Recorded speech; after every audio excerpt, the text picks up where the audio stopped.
Hello, everybody. How are you? Good.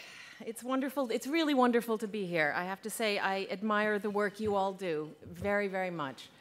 And we don't have a whole lot of time here tonight, so I'll just jump right in. Tonight, I'd like to talk a little bit about A Tale for the Time Being and to tell you a little bit about the story and how it came to be. But I also want to talk about superpower. Do you know what superpower is? Okay, well, if you had read the book, you would know. However, not to worry, because even if you haven't read the book, you still have a superpower, and by the time you leave tonight, you'll know what it is and what to do with it. But first, I want to start by talking about time, and about time being, and about being a time being. Okay? So what is a time being, and what does it mean to be one?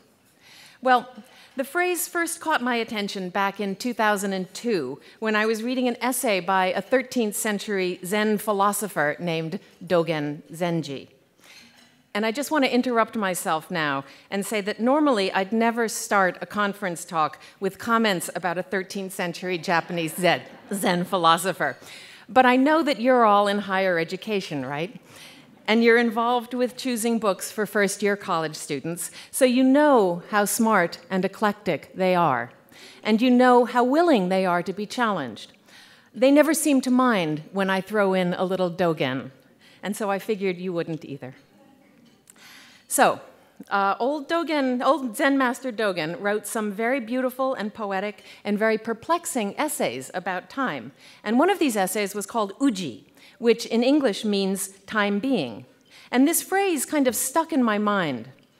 And the reason it stuck in my mind is because it's unstable. Its meaning changes depending on how you inflect it.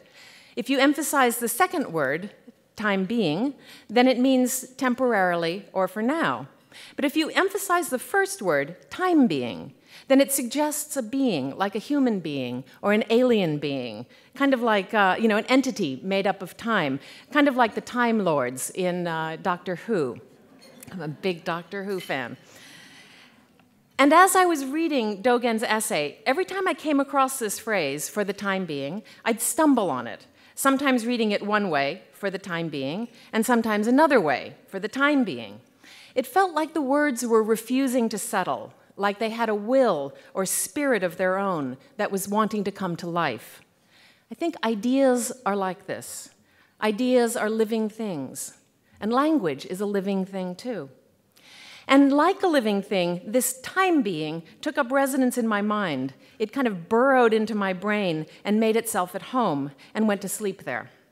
From time to time, it would wake up and yawn and rustle around, and I would wonder, what does it mean, this strange, unsettled, alive phrase? But then, before I could find an answer, it would go back to sleep again. Then, this continued for several years, until December of 2006, to be exact, when I woke up one morning and heard a voice in my head. It was the voice of a young Japanese schoolgirl who introduced herself and said, "Hi, my name is Nao, and I'm a time being. Do you know what a time being is? Well, if you give me a moment, I will tell you." So this was kind of funny, right? I mean, she was making a little Dogen joke, and how many of you know people who can make Dogen jokes? And she was also making a little pun because her name is Nao, N-A-O, and which sounds a lot like now, N-O-W. So her words caught my attention, and I wrote them down, and I waited. And I just want to read the first few paragraphs of the novel so you can hear her voice the way I heard it. "Hi, my name is Nao, and I'm a time being. Do you know what a time being is? Well, if you give me a moment, I will tell you. A time being is someone who lives in time, and that means you and me and every one of us who is, or was, or ever will be. As for me, right now, I'm sitting in a French maid cafe in Akiba Electricity Town, listening to a sad chanson that's playing sometime in your past, which is also my present, writing this and wondering about you, somewhere in my future. And if you're reading this, then maybe by now you're wondering about me too. You wonder about me. I wonder about you. Who are you, and what are you doing? Are you in a New York subway car hanging from a strap, or soaking in your hot tub in Sunnyvale? Are you sunbathing on a sandy beach in Phuket, or having your toenails buffed in Abu Dhabi? Are you a male, or a female, or somewhere in between? Is your girlfriend cooking you a yummy dinner, or are you eating cold Chinese noodles from a box? Are you curled up with your back turned coldly towards your snoring wife, or are you eagerly waiting for your beautiful lover to finish his bath so you can make passionate love to him? Do you have a cat? And is she sitting on your lap? Does her forehead smell like cedar trees and fresh, sweet air? Actually, it doesn't matter very much, because by the time you read this, everything will be different, and you will be nowhere in particular, flipping idly through the pages of this book, which happens to be the diary of my last days on Earth, wondering if you should keep on reading. And if you decide not to read anymore, hey, no problem, because you're not the one I was waiting for anyway. But if you do decide to read on, then guess what? You're my kind of time being, and together we'll make magic. So, thank you. So this was all very promising, right? Novels often come to me as voices, and as soon as I heard Nao's voice, I knew certain things about her. I knew that she was a Japanese teenager living in Tokyo. I knew she was sitting in a maid cafe, writing in some kind of diary. I knew that she was troubled and possibly even suicidal, but she also had an attitude and a quirky sense of humor, which seemed to point to some source of inner strength. I knew that she was writing in English, which was odd, because why would a Japanese schoolgirl be writing in English? And I knew she was writing to someone, which is also odd, because normally we don't write diaries for other people to read. But Nao definitely had a reader in mind. She had all the confidence of a young writer, casting her words out into the world, certain that the right person would be there to read them, and knowing that when that occurred, something magical would happen. And the problem was that Nao didn't know who her reader was, and so therefore neither did I. So it was my job then, as the novelist, to figure this out, and this took a long time. It took 5 years. 5 years is a very long time. I would even say that it's an achingly long time for an impatient novelist like me. But during that achingly long time, the rest of Nao's story emerged. It turned out that her father was a computer interface designer who had been headhunted by a gaming startup in Silicon Valley, so Nao grew up in Sunnyvale, California. When she was 14, her father lost his job through mysterious circumstances, and the family was forced to move back to Tokyo. Nao's father became a recluse, spending his days folding elaborate origami insects to stave off thoughts of suicide. Nao's mother had to support the family, and Nao was put into Japanese junior high school, where she became the target of terrible bullying.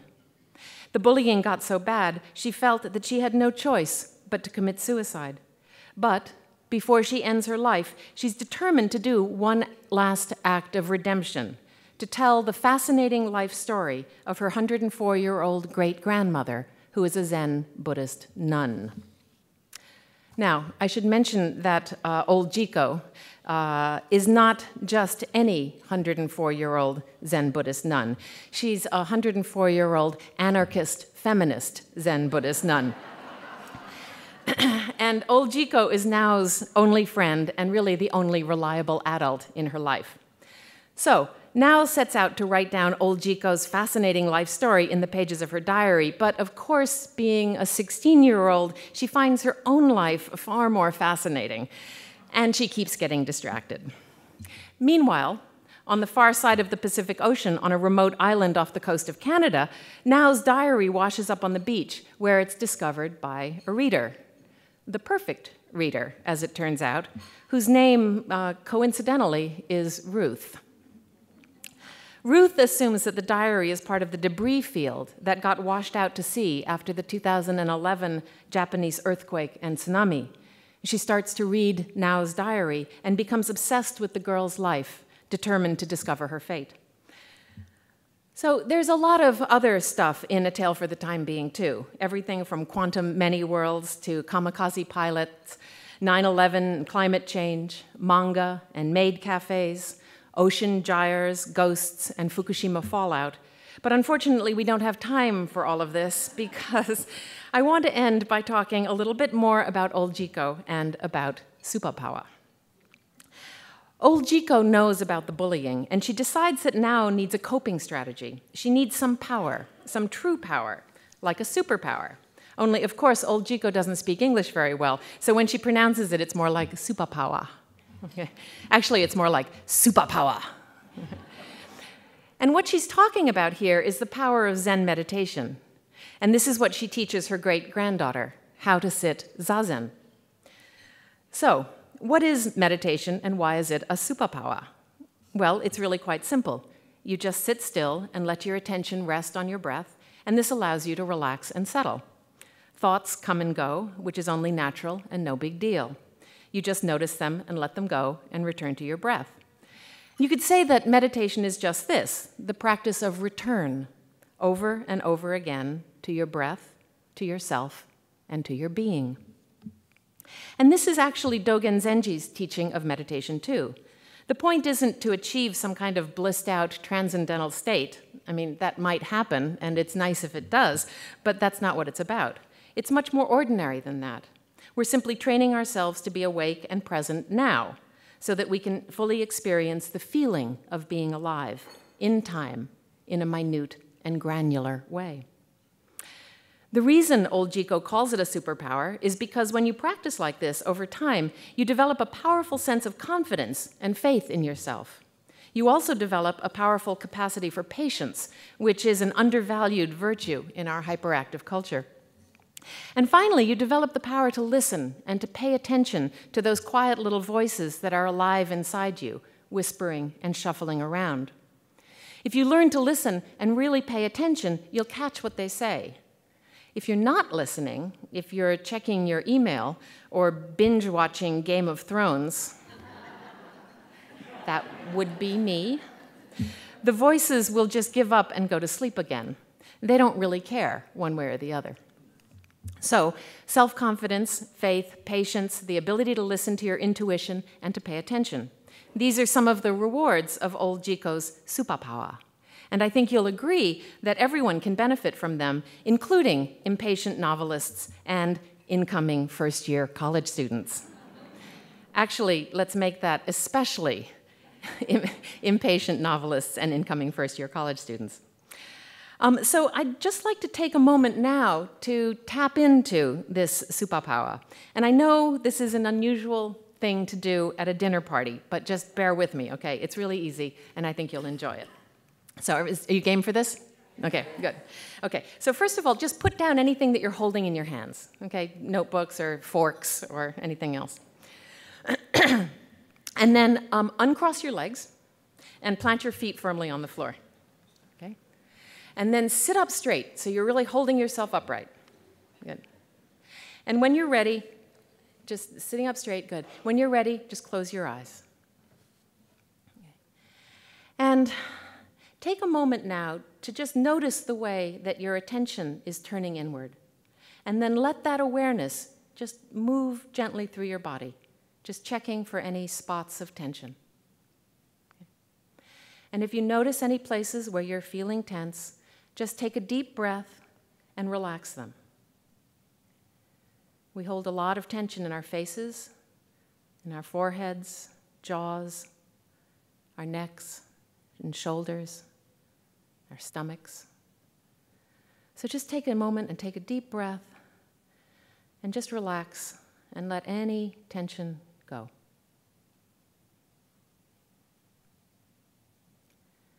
And then bring your awareness to your breathing. And just let your awareness rest there as you breathe in and out.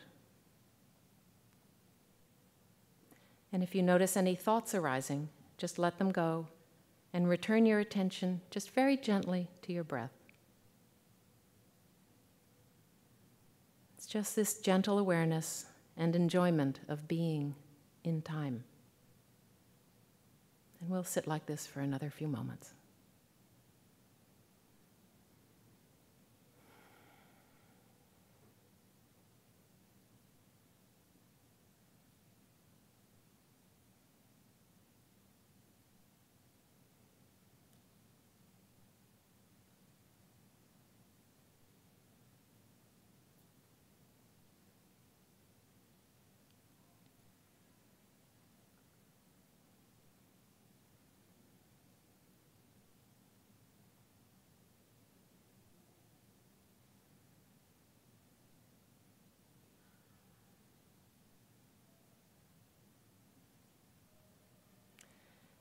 And now just bring a little bit of movement into your body, maybe shrugging your shoulders, rocking a little bit side to side. And then when you're ready, just slowly open your eyes.